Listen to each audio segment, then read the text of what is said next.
Hey, we're listening to a Bisgazing, a horror podcast, I'm your co-host, Mark. and I am your co-host, Josh. Don't sound so sad, Mark.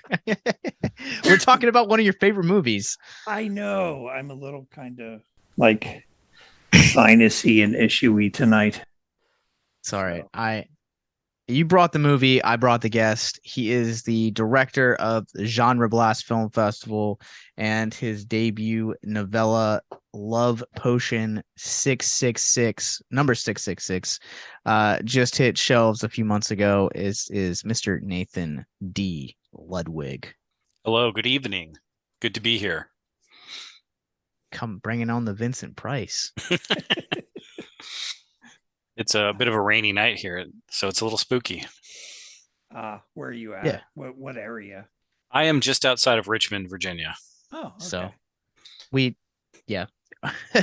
we're like 10, we're Yeah, like he's 15 not minutes too far apart. away. I was putting down the address to mail. I was like, he's like right down the street. The name Genre Blast should have no should be not be a stranger to any of the Victims and Villains content. We've covered the festival like 3 or 4 years in a row now at this point. Let's jump into this debut novella, Love Potion number 666. This thing is absolutely insane, wild. As of this recording, I am on the second to last chapter, and I'm just like gripping on for dear life. Tell us a little bit about this book. Well, you can finish. We'll just watch you finish the book right now. I'm a Yeah. slow reader, dude. This movie, I mean, this book is, I mean, it's basically a movie. I mean, this book is like every cool, crazy, violent 90s crime film, like true romance, natural born killers, California, The Way the Gun, mixed with like From Dusk Till Dawn and Serpent in the Rainbow. So there's a little bit of zombies in there. A lot of people are like, "Oh, I didn't know there was going to be zombies in this book," and I'm just like, I guess it's from my perspective, I always knew there was going to be, but some people are surprised when zombies show up. It's not really a spoiler or anything, but like they think they're just here for like the first half of From Dusk Till Dawn, and then they get zombies, and they're like, "Oh, okay, here we go." So yeah, it's just a really fun grindhousey kind of action horror book, and I had a blast writing it. I really did. Started off as a screenplay, and I couldn't get it made because you submit them to script competitions, and they're like, "This is good, but like no one's ever going to make this. This is way too dirty.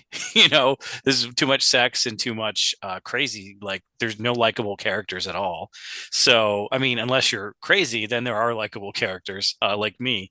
But yeah, it was just I was like, I'm gonna turn this into a book then, if I can't get it made as a movie. So and that's how it happened. And there was an open call for D&T Publishing. They were looking for novellas and novels, and I just took a chance, and I was, maybe they'll like it, and then I got in. So I got published last year. No, this year. It came out this no. Well, we're in 2023, yeah. So 2022, it came out, yeah, about 6 months ago. So it's been doing pretty good. Everybody seems to really enjoy it. Yeah. Yes. 12 So days in, you should be dating your checks correctly by now. what are But checks? I've done that a couple times. 2020, what? 2020. It's all a blur. After 2019, it's all been a blur. Yeah, we don't have to talk about the past. Onward to the future. Well, I mean, we're gonna talk about the past in just a little bit because of the thing, which is what we're covering on this Way episode. back. Yep. Way back. So I think this is like, yeah, like you said, like this takes so many different surprises, and like just it can be rather graphic with the sex. I remember getting to the part where the protagonist is watching a gentleman give two other guys blowjobs, Mm-hmm. and also trying to pleasure herself with like shooting a gun at the same Mm-hmm. time. I was like, oh, okay, cool. This definitely does have that grindhouse aesthetic to it. That's the moment where you know that Leanna is like off her rocker. That's kind of the moment where you're supposed to be like, all right, she was kind of funny, but now she's like dangerous. Like this is not a good situation to be in. Sexual coercion is not cool. So like, Yeah. you can a lot of the violence and the sex is tongue in cheek, but there are a couple moments in the book where you're like, especially the scene with Ricky Richards when he goes to the parole officer's office, and like stuff like that is supposed to be kind of like, okay, well, this is not funny. So I wanted to kind of turn that on a dime a couple times to show that these, there are funny one-liners in the book and there's funny situations, but these people are like, they mean business. Like that's not just a caricature. And one of the things that I think that you don't see a whole lot in this, you talked about how it's like an action, and I would dare say that it has like these elements of like horror in it. And part of that is the element of like the voodoo and the voodoo priestess. That you already mentioned zombies, but like I feel like zombies you see a dime a dozen nowadays, but like it's very rare that you see voodoo. And I'm kind of curious, like out of what made you want to pursue that and bring that element into the story? Well, I've always been a huge fan of voodoo films, but there's not a ton of good ones. There's not a ton of any of them really. You've got like Angel Heart, like The Believers, Serpent in the Rainbow, and a couple others. There's not a ton of them. And the ones that are good, I can count on one hand. So I kind of wanted to explore that. And, kind of long story short, my buddy Chad Farmer, who's just getting into writing books and stories too, he's a screenwriter as well. And he runs Genre Blast with me. He's the programmer. He wrote a screenplay. We were going to shoot this big feature film like in 2010. It was an anthology horror film like Tales from the Crypt. It's called Lurk. And one of the segments was the screenplay that he wrote called Dead of Night. And it's the basic gist of Love Potion is Tina and Leanna are kind of in the woods and they're zombies and Tina's raising dead lovers to get back at Leanna and Leanna's murdering people. And it's a very short 20-page screenplay. And I really liked the characters for some reason. I don't know why. They just spoke to me. Like they were just really nasty, but I kind of felt bad for them at the same time. So the movie is a that's a whole other podcast is this movie that we tried to make in 2010 in Oregon and it we shot it but it's not good and it will never see the light of day because it's like Neil Breen like Uwe Boll bad but it's not interesting bad, it's just really boring. So like we just did not know what we were doing. We're right out of film school, we're like we know everything, we'll just do this instead of just trying to make a short film and starting it from scratch, which is what we eventually did after that. But I really liked his characters and I kind of sat there for a while and I asked him, I said, hey, I really like these characters. Tina and Leanna, Mikey Wallace and Ronnie were all in the original short screenplay. And I said, I kind of want to write a feature screenplay because I was really in the feature screenplay mode then. And I want to submit something to competitions. And I was like, hey, can I take these characters and use them for the screenplay? And he was cool with it. So that's where Love Potion 666, the book started, is in this crazy feature screenplay. That's just this road trip from hell with a bunch of revenge and betrayal and voodoo. And, the voodoo in the book is not necessarily straight up voodoo. There's a couple twists in it. Is it necromancy? Is it actual voodoo? Like what's really going on? So I kind of wanted to explore that a little bit too, because I didn't want to really get into a lot of the voodoo and just be like, well, this is weird kind of cultural appropriation kind of stuff. And, Sure.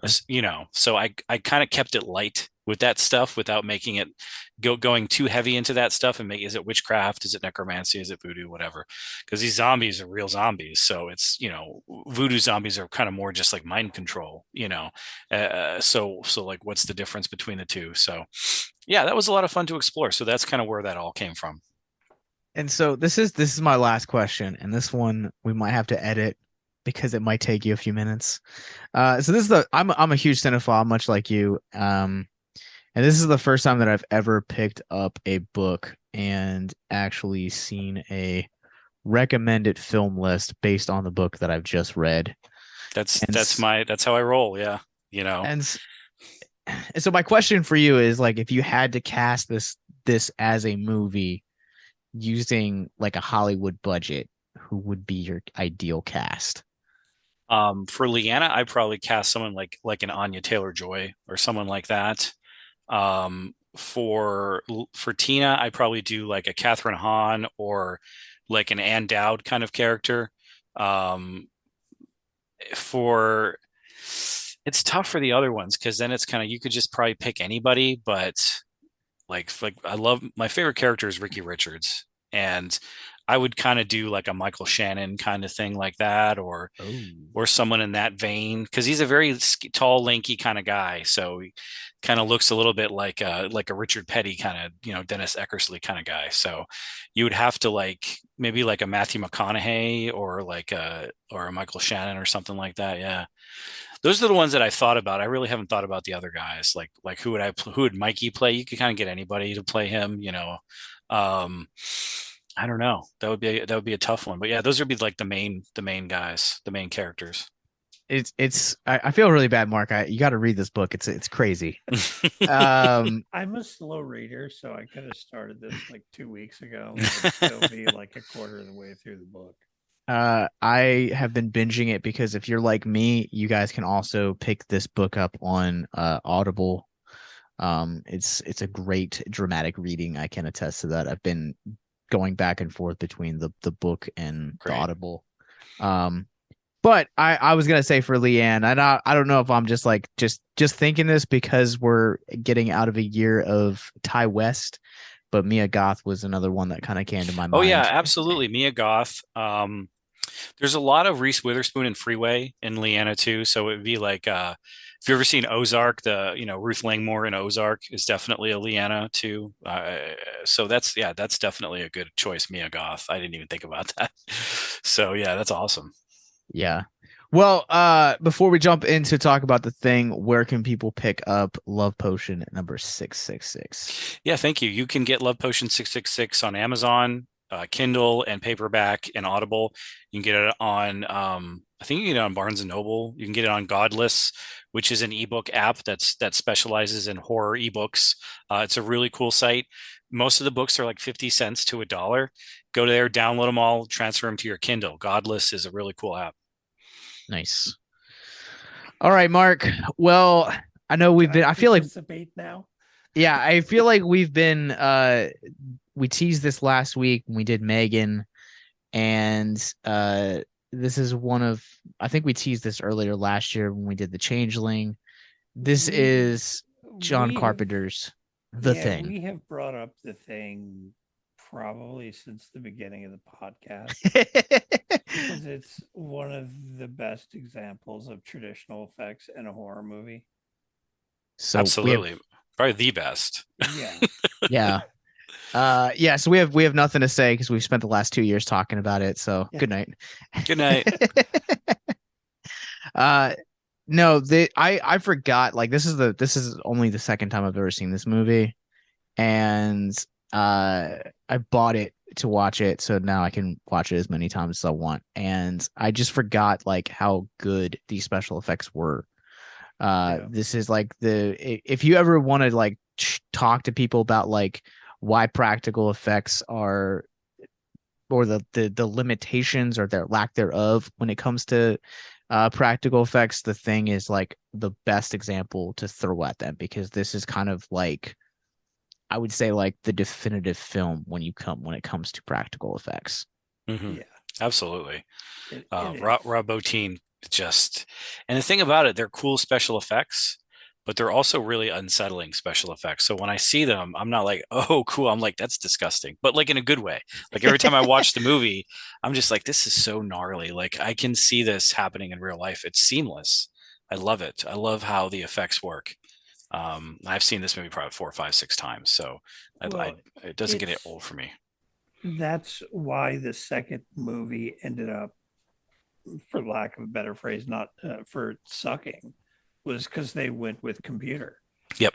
And it's funny because the second movie was technically a prequel, and it's everything that leads up to the beginning of the new one. Mm-hmm. The story wise, it was fine, but what kills it is the fact that they put computerized monsters in it. Mm-hmm. When you've already got this one that's like a legendary film in just about every right, it didn't make sense for them to try to do that. And from what I understand, it was a studio decision because they wanted it to be faster and stronger and all this other stuff that they couldn't do with the traditional effects like they did in the original. Yep. And actually, it's not an original; it's a remake. Yeah, it is. That's one of those things a lot of people don't realize is the John Carpenter Yeah. The Thing is a remake of The Thing from outer space from like the 50s. Hmm. Yeah, and that's a good movie too. I mean, if you've never seen it, it's really well done. It captures that kind of like Cold War paranoia, sci-fi horror. It's really well done. And obviously it's based on the book called Who Goes There, which is a Yeah. classic kind of horror sci-fi story too. Yeah. Yeah. And interestingly enough, they did do a sequel. Did you Wait, know? To The there's a Thing? sequel to The Thing? Yeah. You didn't know that? Um, I did not. It Are you is talking a about like wait, are you talking about it like is the sequels in the comics? no, it is a PlayStation 2 and Xbox Oh, the game PlayStation game. Yeah, yeah, called yeah, The yeah. Thing Hmm. that takes place very shortly after the end, where you're the rescue team that shows up and starts figuring out what goes on. And it plays just like the movie. And it's a good game. I wish they would remaster that. That's a Yeah. game that they need to remaster because it's a Yeah. little old, but it's a really good game. They did an excellent job. Like, people were paranoid, and if they got too paranoid because you were gone too long, they'd start freaking out and all kinds of stuff. Yeah, it was, as far as video game goes, it was very close to being as good as the movie was. If Yeah, you ever, if you ever played Alien Isolation, which I love that game so Oh much, yeah. Yeah. it's kind of like in that vein where I wish they would make more games like that, where it really captures the aesthetic of the films. The rumors that they're working on Alien Isolation 2. I hope so. It's like one of my top 10 favorite games of all time, without a doubt. Yeah. all right, Anyway. Mark. Well, I will see your video game and I will raise you a comic book because apparently in December of 1991 there were Dark Horse has published four separate comic book sequels between 1991 and 1999. I wonder Oh, how well they tied in. I feel like every major franchise has a comic book series, like at some point, either today or in the 90s, you know. Yeah. Well, Dark Horse really did do some good stuff with some of the movie franchises and the licenses they got. They do. They did some excellent stuff with Alien, Predator, and Terminator, especially the early runs that they did in the Colonial Marines. So I I have remember to. Batman versus Predator. I had the whole series. That Yeah. series was fantastic. That was good. But yeah, I'd like to. I'd have to look up and see if I can find the Thing stuff online.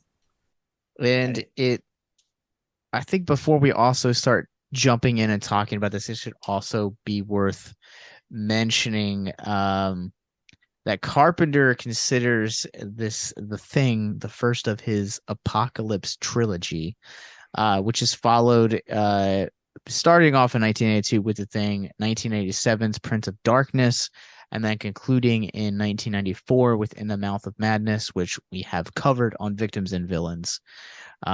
So it's kind of wild. I need to see Prince of Darkness. It's a I do great too. film. It's very creepy. If you like that kind of just cosmic horror stuff, it's really good. Yeah, if it's done right, you know. Yeah, yeah, like they did it right with Color Out of Space. Great. All right, Mark. Well, this is your baby. So where would you like to start with this? I have a couple points for mental health moments, but let's jump Well, into I the mean, film. that's not hard to get into with this movie. So there's one major overlying theme in the entire movie, which applies to a lot of different mental health topics. It does. So, but for those that don't know, if you're listening to this podcast, I would be shocked if you didn't know. This is very early 80s John Carpenter movie. A group of scientists in Antarctica um, suddenly gets surprised by a husky being chased by the Norwegian scientists in a helicopter. Funny part being, if you speak that language or have it translated, they tell you like the whole plot of the movie in the very beginning. But because they're not speaking English and it doesn't show up in the subtitles, you miss it. But yeah, and then everything starts kind of going downhill um, with people turning into weird things, the building of paranoia. They go and check out the Norwegian science facility and just really don't know what happened there. There's a big giant chunk of ice that's like hollowed out, almost like a coffin. And the movie is them kind of piecing together what's going on and who's really who they say they are. Sound about right? It's pretty succinct, yeah. So Mark, again, I'm not trying to steal your thunder, but we can talk about this at the end. Continue as you were. Oh, I'm good. That was our synopsis. That's our synopsis. Well, yeah, where would you like to go with this movie? Like, do you want to talk about the acting? Do you want to talk about continue talking about the practical effects? Well, I mean, what can we say about the practical effects that we haven't said over the years? I mean, except get into detail. One of the coolest ones I really thought I found interesting in the movie when he's doing the blood test with the heated needle, and all of a sudden the blood jumps up out of the petri dish.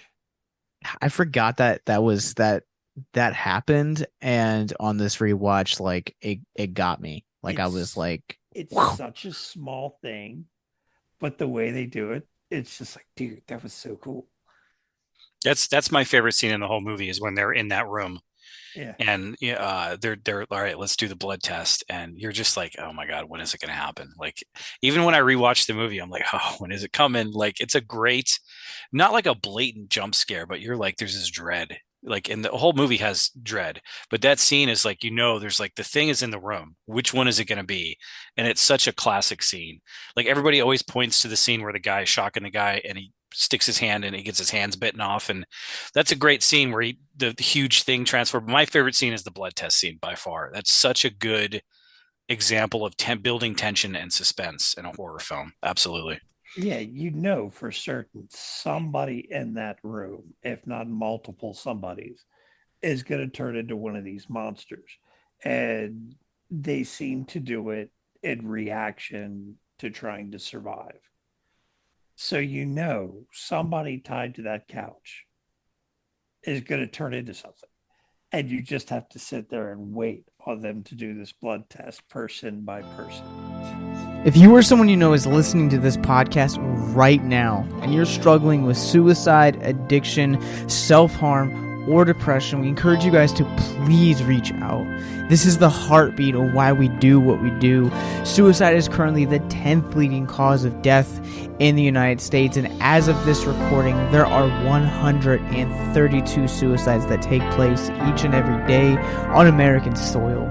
And when you scale back internationally, there are 800,000 successful suicides. That is one death roughly every 40 seconds. So if you or someone you know is struggling, you guys can go to victimsandvillains.net/hope. That resource is going to be right in the description wherever you guys are currently listening or streaming this. There you'll find resources that include the National Suicide Lifeline, which is 1-800-273-8255. You can also text HELP to 741-741. We also have a plethora of other resources, including churches, getting connected with counselors, LGBT resources like the Trevor Project, and also veteran hotline as well. Please, if you hear nothing else in the show, understand that you listening to this right now, have value and worth. We get it. Suicide, depression, mental health, these are hard topics, and the stigma around them doesn't make it any easier. But please consider the resources right in the descriptions below wherever you guys are listening, because once again, you have value and you have worth. So please stay with us. Yep. Wonderful tension. Yeah, and I also think we're like we said, like at the beginning of the podcast, like we're only like 2 weeks into 2023, and like one of my most listened to artists last year on Spotify was John Carpenter, and I think his score for this just really amplifies that tension. And it's just it works really well with it as well as like everything else that you clearly have. So it's him and Encino Ennio More. Morricone. Yeah. That He guy. rarely doesn't. He usually does his scores on his own. That's like one of the Mhm. exceptions where he actually collaborated with the maestro himself, Ennio Morricone. So, who did the score for all those spaghetti westerns and my favorite movie, The Good, the Bad, and the Ugly. Just Nice. fantastic. Yeah. Well, Uh, I mean, John Carpenter is also notorious for making his own scores that sound like video game music half the time, Hmm. with he all the MIDI music that he does. Yeah, he's never really left the 80s, and I feel like that's why I like him as an artist. Like it doesn't matter what mood I'm in, like there's always a John Carpenter score or album that like I can throw on. I'm like, this matches what I'm feeling right now. Like the soundtrack for Christine. I like writing to that soundtrack. It's so Yes. good. Love it. The 80s were fantastic. So They They were. were and like one of the things that I feel like kind of gets a bunch of crap, but like one of his like best scores in my opinion is the Ghost of Mars soundtrack. We talked about it last week on Jason Goes to Hell, but like the fact that he teamed up with like members of Anthrax to make that happen is like one of the coolest soundtracks scores that I've ever heard. Yeah, I agree. aren't they remaking the thing again? So that was actually what I was going to bring up at the very end. So it is Jason Blum that is going to be doing this. They announced it in 2020 that they are going to be taking elements of I just had it. Give me a second. They're going to be taking elements of here it is. They're going to be taking elements from Howard Hawks' The Thing from Another World, John Carpenter's The Thing, and the novella itself, and its expanded version, Frozen Hell. So I'm curious to see Blumhouse. For as much as I love how daring they are, they have like a hit or miss track record with me. It's Well, mostly good, but I don't know. Blumhouse is also combined with James Wan Studio now. That is not official. It's not official. It is not official.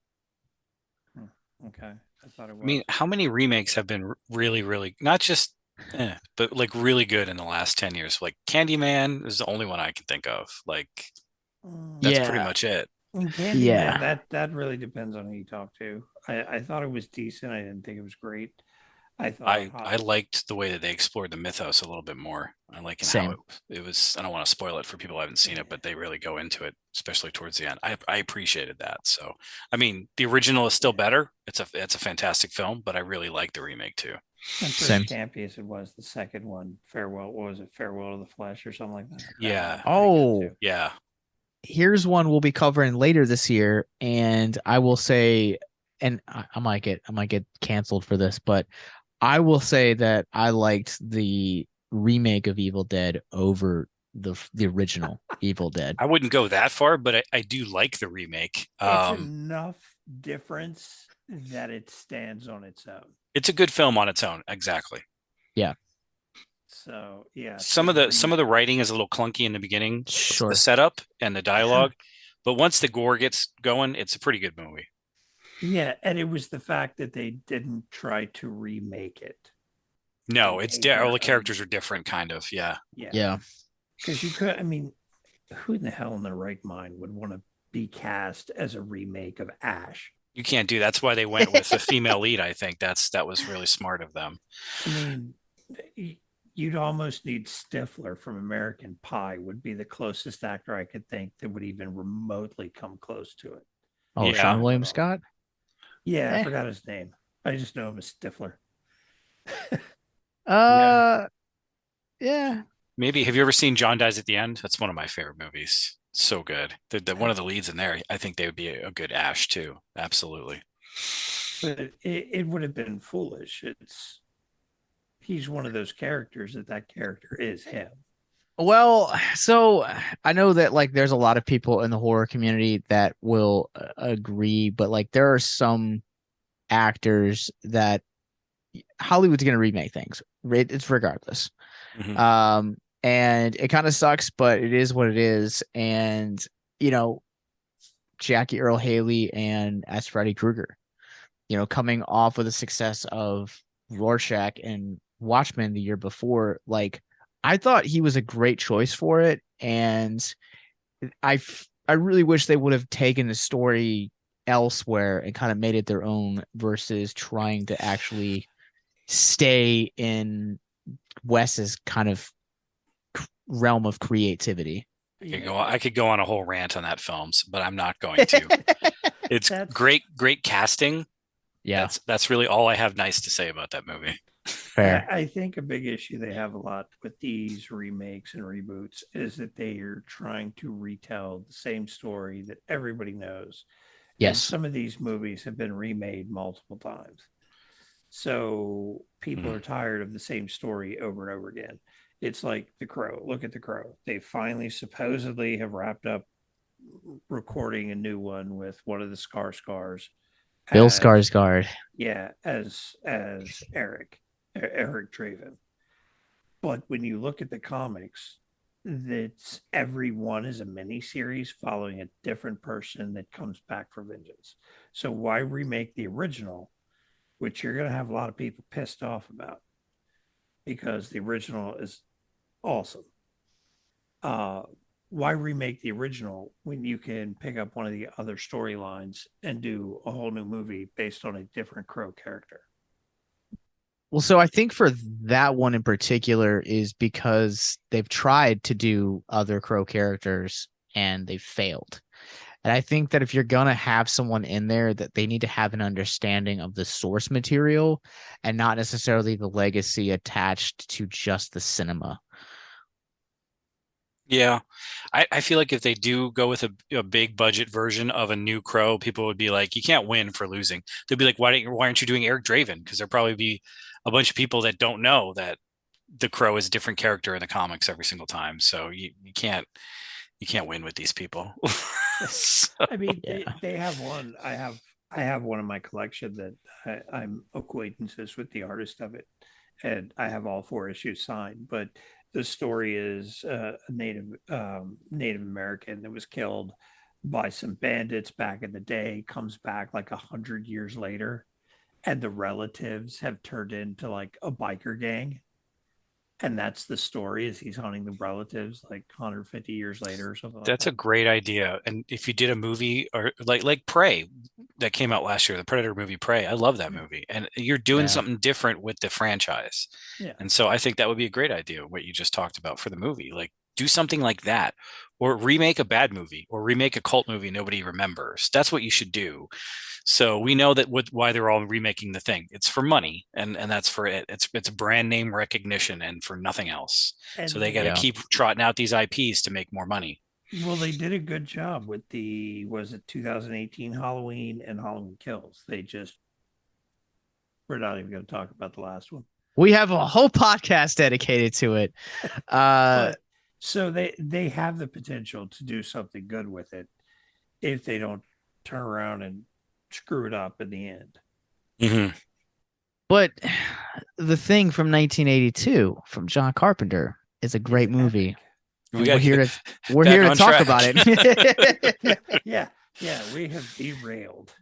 Yeah, uh it's I mean, and that's the problem. It all comes back to this. You got a movie from early 80s that was done, had a great cast. They all did their parts extremely well. Kurt Russell, the guy that was the voice of Goliath in the Gargoyles movies or shows. Keith David. Yeah, Keith David, yeah. yeah, I'm horrible with names. Everybody's figured that out by now. And um oh Wilford Brimley. yeah, diabetes Um, guy Wilford Brimley. Uh, it's a great cast. The acting was on point for a whole bunch of scientists in the middle of nowhere that are super paranoid, and the special effects were just spot on. I don't know what the purpose of remaking it would be other than a cash grab. yep, So that's pretty much it. So I will jump back in and bring the conversation back to practical effects because I think also probably one of the best sequences in this is the seamless defibrillator scene where we have Norris and why am I blanking on homeboy's name? Blair trying to like you to do the defibrillator and like gnaws it or Norris's stomach opens up and just takes the hands clean off. And then the transformation happens. And I think I knew that sequence before I'd ever seen this movie.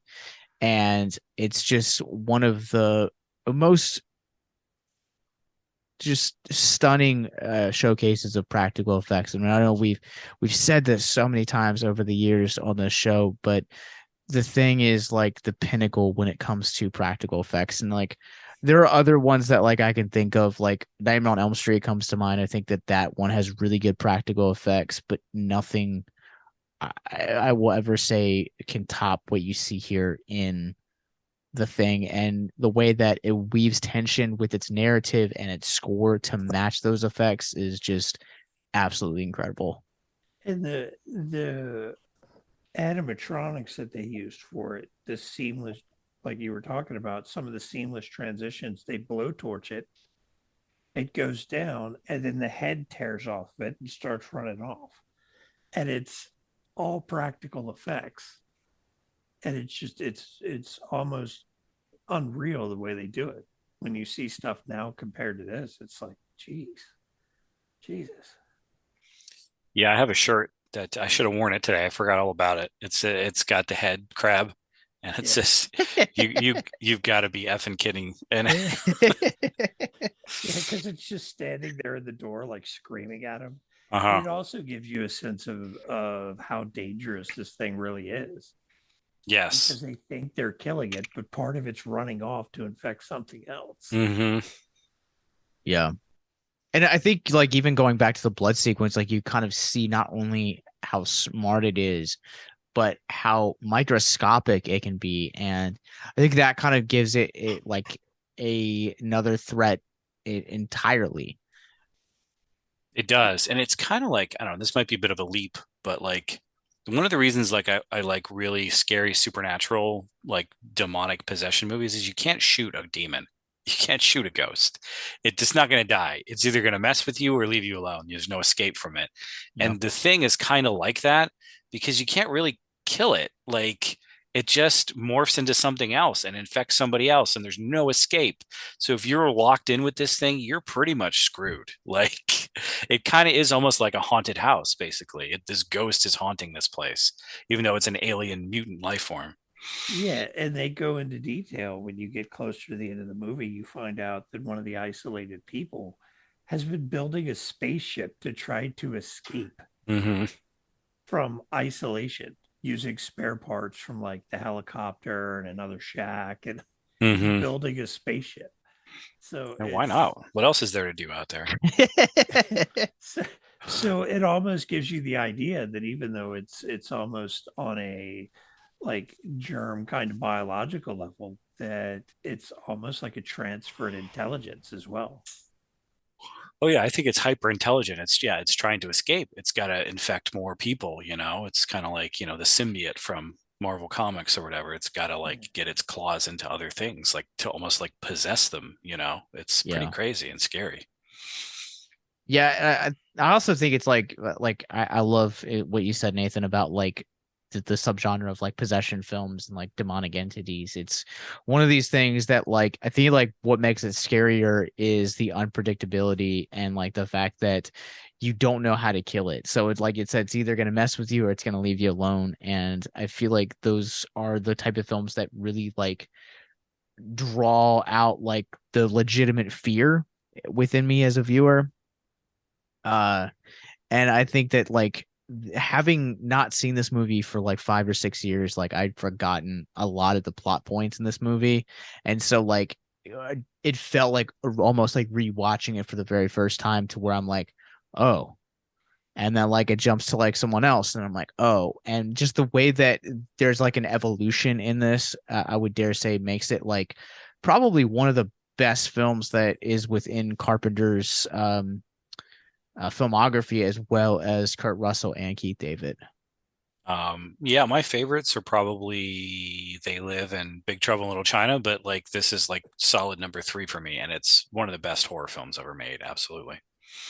Big Trouble in Little China is great. It's so much fun. That movie is just like, do you like fun? Well, here you go. Here's a movie that's just fun for 90 minutes. Like, it's I love it. It's kind of like the Spirit of Love Potion 666.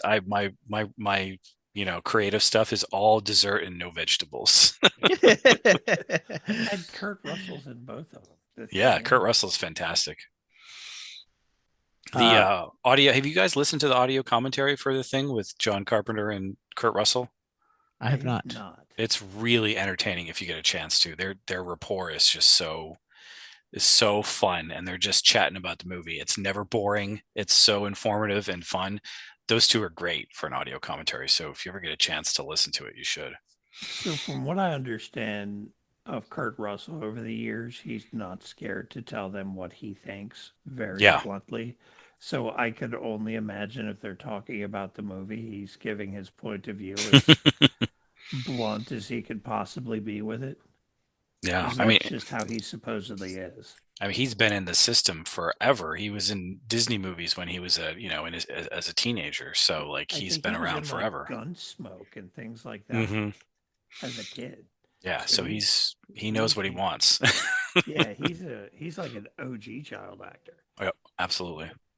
All right. Well, since we're on the subject of John Carpenter, I have a Halloween 2 fun fact connection. So the gentleman who played Michael Myers in Halloween 2, Dick Warlock, also had a minor role in this movie, appearing off screen as the silhouette figure during the scene where the dog Thing enters one of the researchers' living quarters whilst roaming around the base.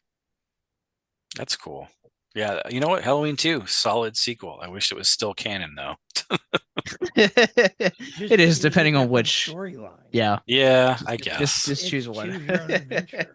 The original 1 and 2, that works for me.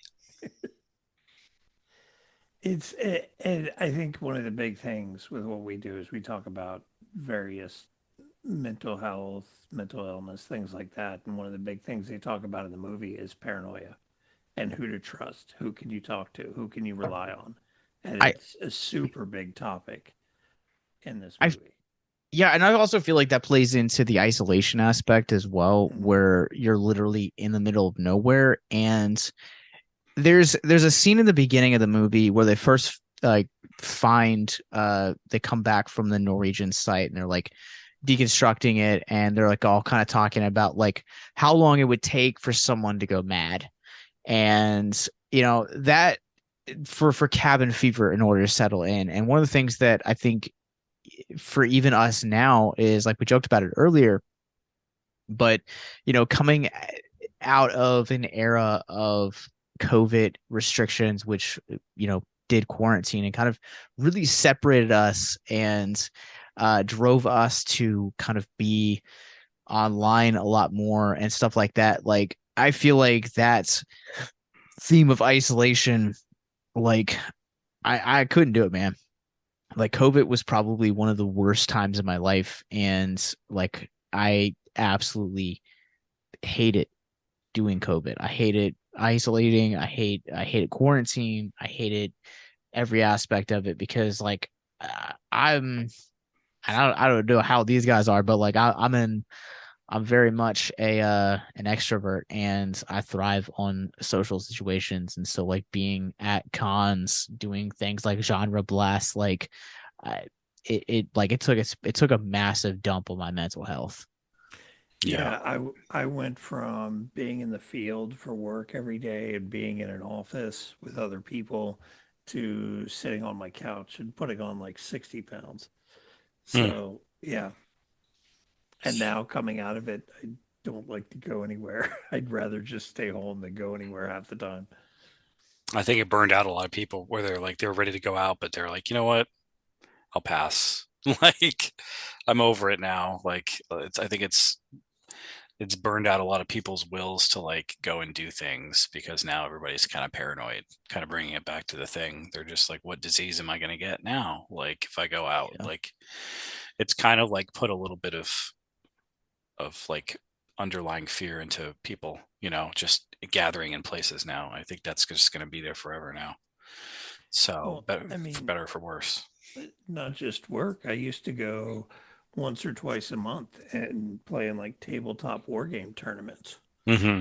And I think since everything opened back up, I've played in two. Yeah. So and I always have a reason not to go. It's, oh, I got this to do. I think for me, like one of the things that like I was like itching to get back into was the theater. Like the theater, like for my mental health is like that's like my happy place. I can Yeah. literally just unwind and just be in there. That's why I love like covering film festivals because like it just means that like I'm on this like euphoric high for 4 or 5 days. And it's we've had a couple of them in like the last couple of years, but like I miss the event. And some of it I think is also the landscape of cinema changing where it's like everything has to be blockbusters. But like I miss like going to see movies like A Quiet Place or even like The Curse of La Llorona.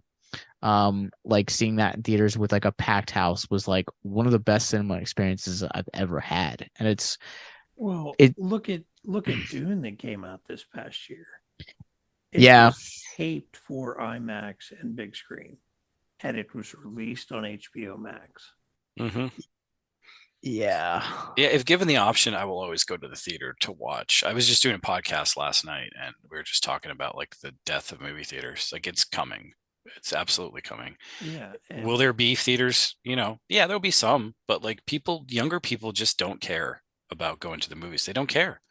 They like their vertical view videos on TikTok and Instagram. And I know some kids that only watch YouTube videos and TikTok videos and they watch nothing else. They don't watch TV shows, they don't watch movies, they have no interest in them. And that's where we're headed is no movie people just don't have any priority for films coming up. So it's kind of sad. Um It yeah.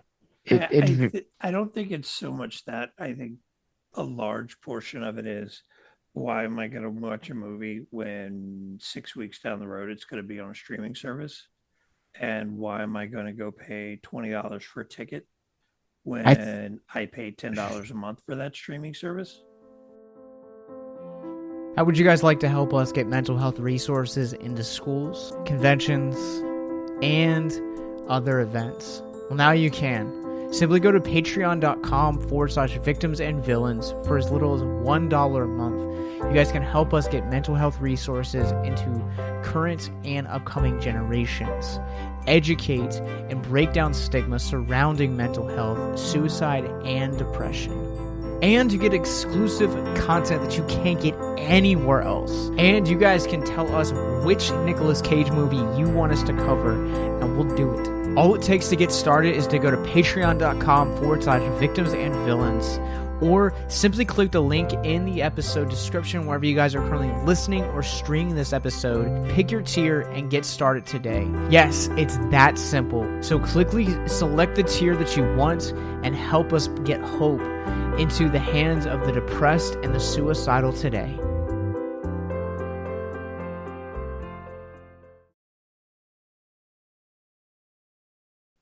Yeah, I don't have a lot of streaming services because I would rather go to the movies. I would rather Yeah. pay $15 to go to the movies because I like the experience of sitting in a big theater and watching it on a big screen. I'll pay a little bit extra for that. Yeah. If it's some random TV show or some, low budget film that you can't see in a theater, I'm fine with watching that at home. But if I have the option to see a movie in a theater, I will always pick the theater option. That's just me. Yeah, Yeah, same. And it's I think become for me more of what is the movie as to whether or not I'll go to the theater. Like I saw the new Avatar. We went and saw an IMAX 3D because it's the new Avatar, and that's how I saw the original Avatar was IMAX 3D. as it should But be. something else like Bullet Train's now on Netflix. I'll watch it on Netflix because for whatever reason, it just didn't interest me to go see it in the theater. So I think it depends on the movie for me as to whether or not I'll go to the theater itself, as I opposed to think just watching it on TV at home. I think for me, it definitely like I definitely side a little bit more with Nathan than like I would much rather see a film in the big screen. I think my experience with Terrifier 2 is a great example. When I got to see it before it came out on Screenbox and theaters, and I was like, this was good, but it wasn't great. And seeing it in a packed theater with people that had never seen it before completely changed my mind. It was one of probably my top three favorite screening experiences of last year. And it was one of my favorite films because of that experience last year.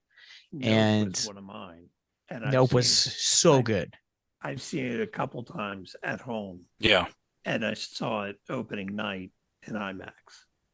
I love And Nope. Yeah. So we good. did a podcast on it. We Go did a check it out. show on it, and I had texted him like a couple days before. I was like, "Yeah, we're going to see it in IMAX."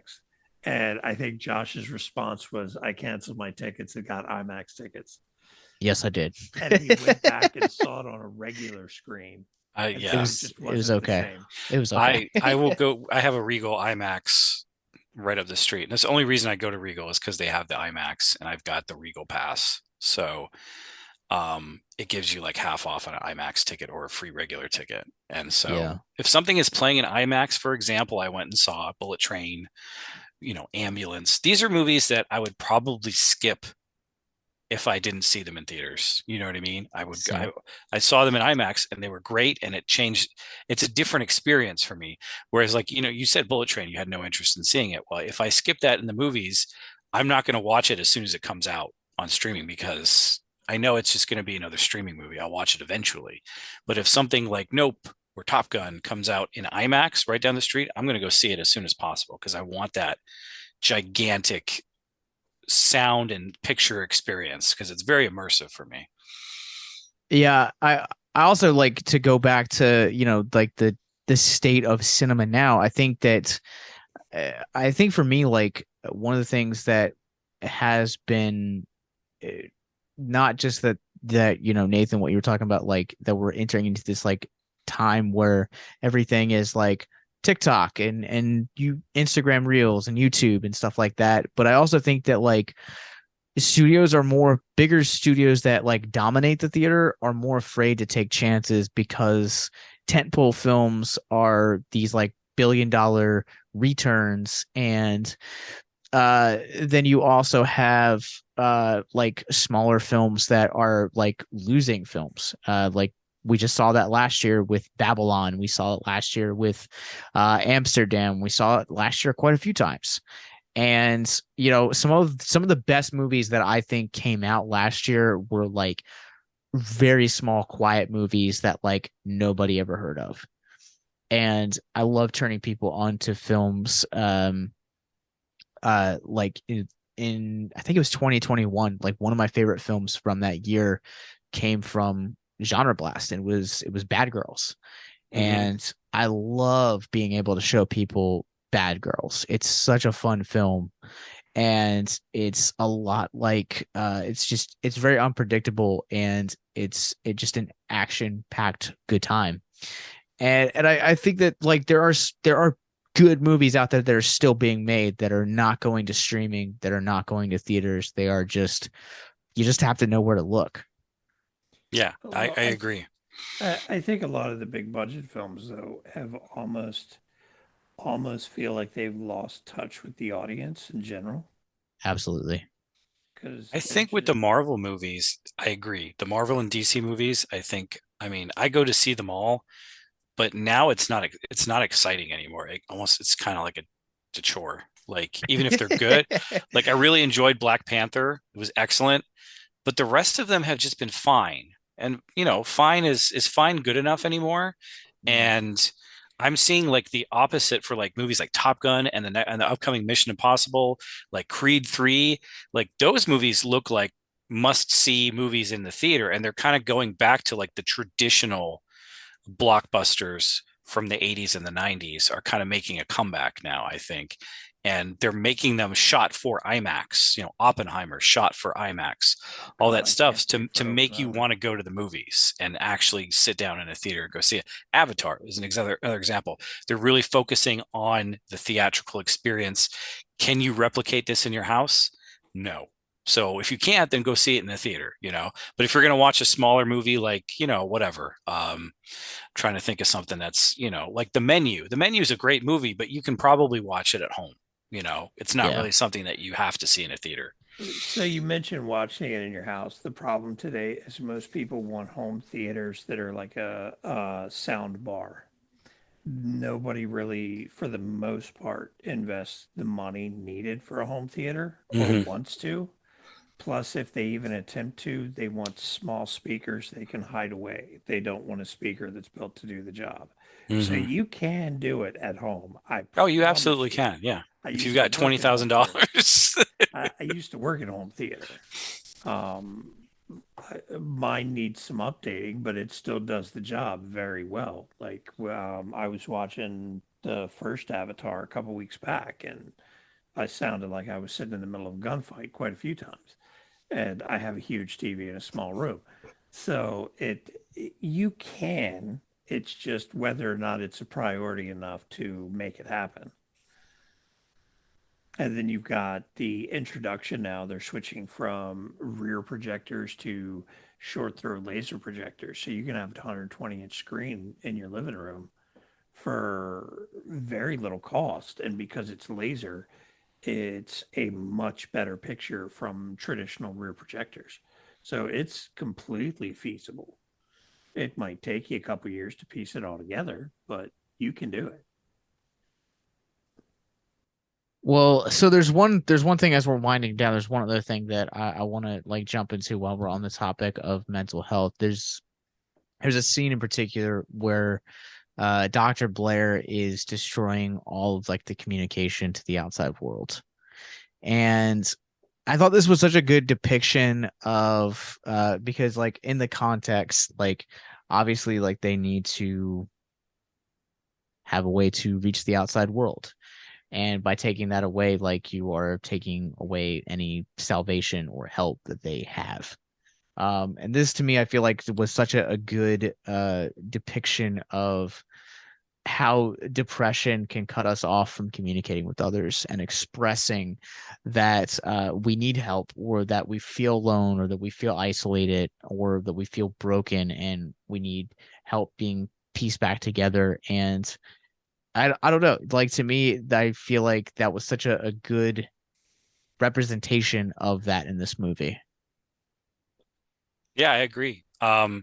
Maybe even a little bit of like kind of schizophrenia too, like that whole, all these personalities. Are they being true? Are they not true? Who's the thing? Who's not the thing? Almost kind of makes you feel, what it's almost like in a very superficial way, but like what it's like to have like paranoia or schizophrenia yourself. Like it's kind of like very disorienting and jarring. So that's one of the reasons why the film is so effective too, because you literally have no idea who the thing is. It could be Kurt Russell, like it could be anybody, and it's not a cop out. We're like, oh, he's the lead character. There's no way he's the thing. Anybody could be the thing, and it feels like that the entire film. Yeah.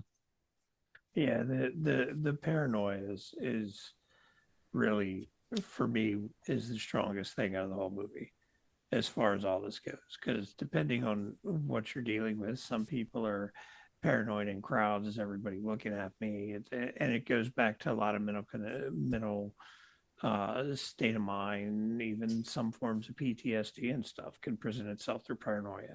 So that's the biggest thing for me to come out of this. Well, I think too, like from someone that has like struggled off and on with depression over, the better part of 10 years, if not 15, is like that's how depression feels to where like if someone or like even like paranoia and the way that those two complement one another to where like if someone's like I need to talk to you later, instant anxiety, or you can definitely feel that like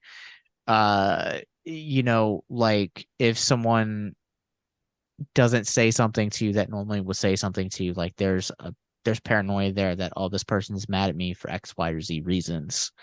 And I think, again, like the paranoia like plays into like such a good depiction of like what it's like to like go through depression and kind of like the mental health effects that have on depression. Like we're three dudes right now, like sitting on a Zoom call, scattered throughout the state of Virginia. And I mean, we probably all have like normal lives, but like we still go through some of the things that these characters go through in this movie, minus the weird alien aspect. You never know. Could be a weird alien around here somewhere. I Mark, are you an alien? Who's the thing right now? Are you the thing? I don't know, but there's a giant thing over here in my kennel next to my. Don't you talk that way about Scooby, man? Can't infect dogs too. You never know. One of us is the thing. This is true. My dog's a dumbass, but he's awesome. Well, I really, really just before we wrap up, just want to go ahead and throw it out there again to anyone that's listening right now. In the links, the show notes, wherever you guys are listening, not only will you guys find links to all of our other content, but you guys will find links to our mental health resource library. So if any of the things we talked about on this podcast struck a nerve with you and you want to reach out, feel free to comment below or check out our links. Mark, post it on Instagram. I'm gonna bust it out. The 6-month joke has been broken. But speaking of social media, where can people find you online, Mr. Ludwig? I've got the Genre-blast-film-festival. That's all over every single social media account. Genre-blast at Genre-blast. My own personal stuff is you can find me on Facebook. Just search my name. TikTok, my name, and Instagram and Twitter. It's at Lugenhausen. It's a weird name, but it's just stuck with me for a long time. It's LOOGENHAUSEN, Lugenhausen, and that's for all my writing and filmmaking and all that stuff. All right. Well, you guys, I did not know you were on TikTok, so I have to go follow you. I am. Yes. I've actually sold quite a few books on TikTok. So nice. Authors, get on TikTok. Yeah, I follow a good handful of good authors as well. Mark, where can people find you online? I actually posted something for the first time in months on Instagram. I had a local, I think it's a satellite tournament, has asked me to paint surprise support for them. So I've started posting early pictures for it, but it's titanium juggernaut painting. Where you guys can follow me. I'm on Letterboxd at Captain Nostalgia, and you guys can also follow me also on TikTok at Gent Ghostface, GENT. And you guys can follow our parent company, Victims and Villains. We're on Facebook, Instagram, Twitter, Twitch, YouTube, and wherever you guys get your podcast from. And you guys can also follow us wherever you guys get your podcast from. And until next time, remember that the longer you gaze into the abyss, the more the abyss gazes back into you.